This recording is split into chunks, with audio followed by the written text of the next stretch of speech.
Hello and welcome to today's video. So this time we've actually got 3 releases from the Corgi Model Club. So sit back, relax, and let's take a look.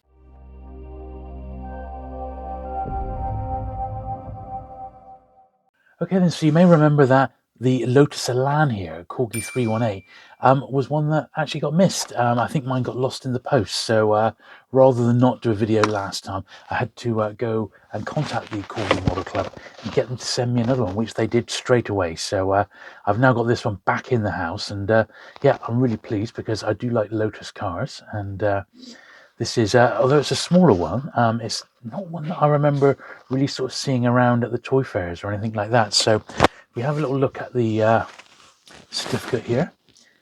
This is number 3476, Corgi 318, the Lotus Elan S2. And let's have a little read then. So, in the range for only a relatively short time, the Lotus Elan S2, Corgi 318, was introduced in 1965 but deleted just 2 years later.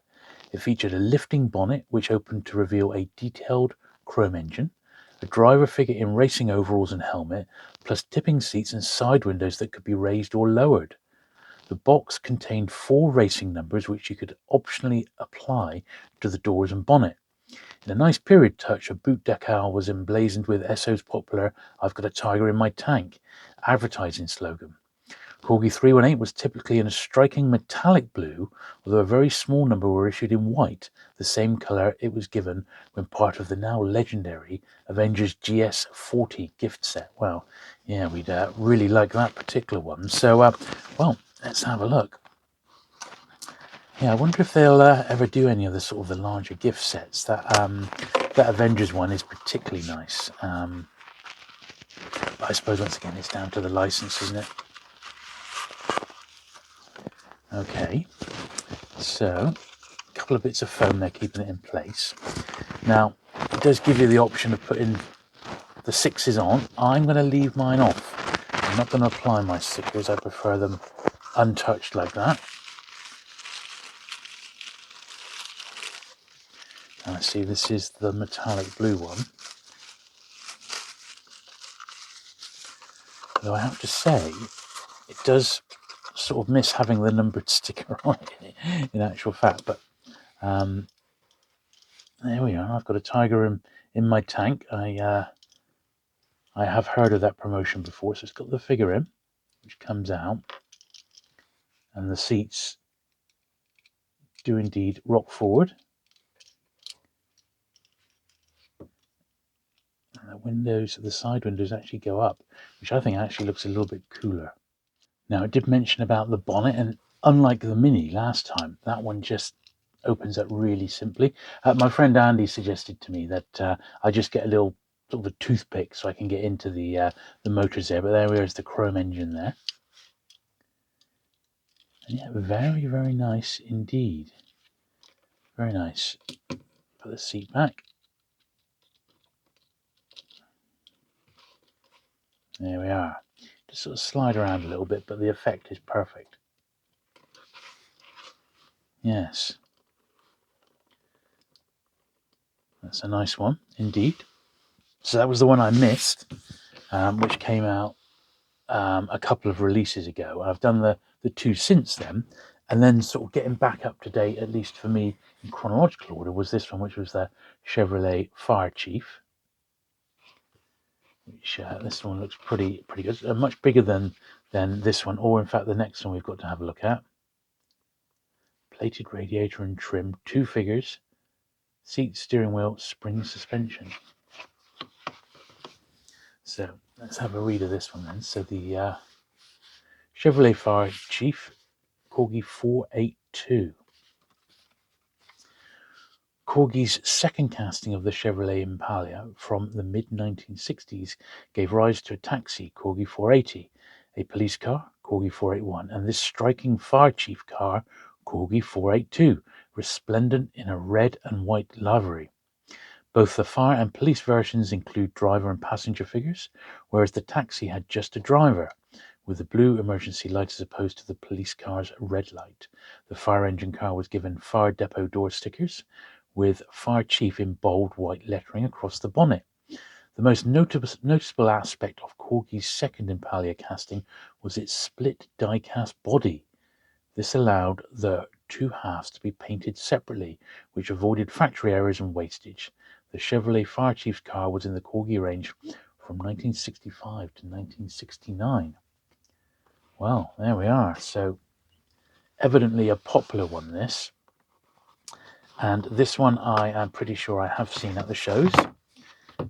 The original, that is, of course.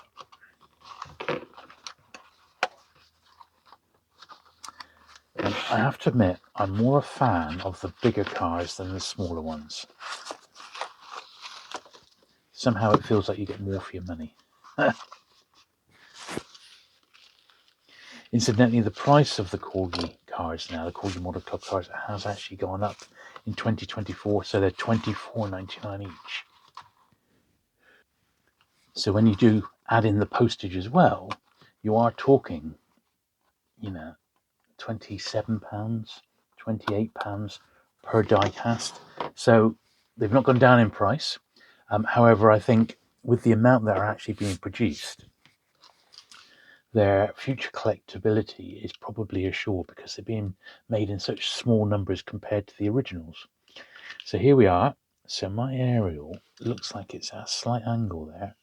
I mean, that may be on purpose.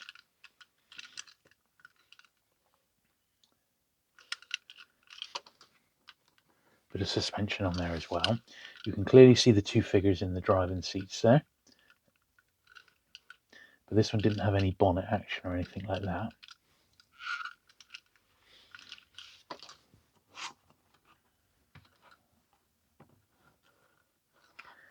Yes. Nice looking car, that. That is a nice looking model. A bit tricky to read the Fire Chief logo, but you can clearly see what it says.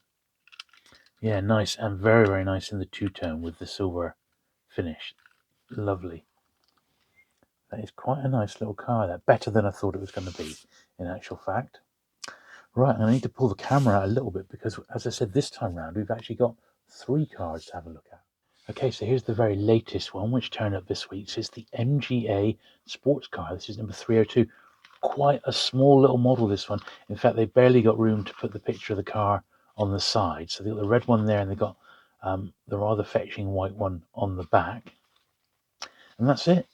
So quite a small little car, this. So what does it say about it? The M.G.A sports car, Corgi 302, number 3102. Produced between 1957 and 1965, the M.G.A was available in red, cream, or metallic green.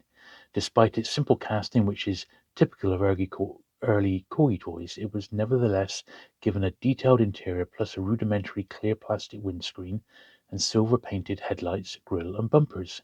It was only the third sports car that Corgi produced, following an Austin Healey, which is Corgi 300, and Triumph TR2 Corgi 301, both introduced the previous year. Over the course of the M.G.A's long production life, it was available in 2 different boxes, initially an early all-blue box and latterly in the more familiar classic 60s yellow and blue design. Over 630,000 were produced before the M.G.A's aging casting was finally retired in 1965. Well, evidently this was a very, very popular little die cast, and I can see why. It's very, very attractive. So let's get into this one. Albeit rather small, it's a bit of a tiny one, but at the same time, it's a good looker. So once again, plenty of foam packaging to protect the actual die cast.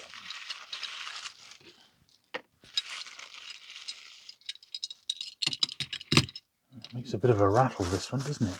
But it's got that classic design. It's not anything else. So there's the box. It's quite a small little box, but I'm glad they've done the red one rather than the white one, I think. So there's no suspension on this. I guess this must have come before they started doing that. They said a rudimentary plastic screen on the front, and there's no driver there. It's just a really nice car. This one, it is an early model. This, it really is. So this is the between 1957 and 65. So we are going right the way back to the 1950s, and that's why it just sort of feels a little bit different in the hand. But that is not a bad thing at all. That is really nice. Look at the wheels on it. It's gorgeous, isn't it? Yeah, three very, very nice additions to the collection. I think you'll agree. That's really nice.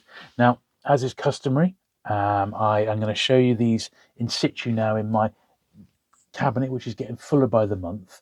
And we'll see these all together with the rest of the Corgi Model Club collection that I've got up to this point. I did a quick tot up. I'm only about 8 behind everything that's been announced, so I'm definitely catching up, and it won't be too long before I'm right up to date with it. They did end. The Corgi Model Club did actually introduce a little competition recently with sort of Corgi memories, and I did enter that one, but sadly I didn't win, which was a bit of a gutter because I thought I did a pretty good entry. But it's still available on their lively Facebook page, along with a list of all the models that have been released so far, in chronological order if you are thinking of collecting them yourself.